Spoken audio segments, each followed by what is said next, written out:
Guys, may naisip kaming kalokohan ni Mother Nini. Panoodin ninyo. Meron tayong ipa-prank. Maglalagay tayo ng gin dun sa Boko Juice. Tingnan natin ang reaction ng Main. Ito, baby. Oh, dali. Bibigyan mo kami. Bibigyan mo ako. Dali. Ganyan ang hawak lang.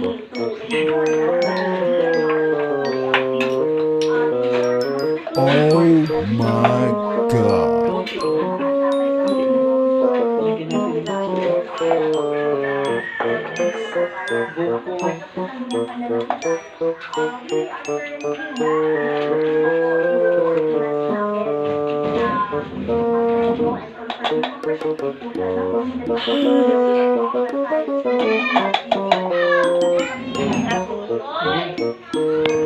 Ayan ha, kasabwat ko yan. Tapos si ate ni. O, ito yung gin na may buko. Lalagyan natin ng sabaw.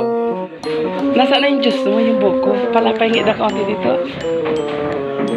Tapos lalagyan natin ng ano, ng binaak na yellow mamaya.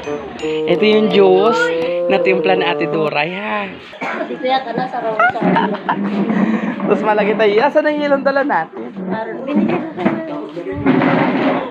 Babaakan natin ng yellow mama ko. Tapos, papayang sa dadating. Papainom po sa dadating. May gin. Ay, hindi kami din yan. Ayan, tinabi na muna yan dyan at may gin yan. Para yan kay paano ko kay Ate Pe. Tingnan natin mamaya doon saan dalawa. Guys, nandyan na sila.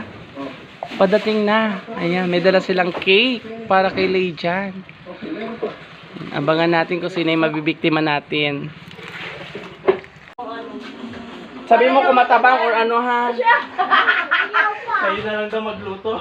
Ay, na lang daw magluto ng Ano? Ano? Patigin mo lang sa kanila. Sarap. Patigin mo nga sa kanila. Kaya ate-patikin mo. Masarap kasi yung gawa natin Liberty matamis. Paano na ka? What? Nalala. Nalaki ito.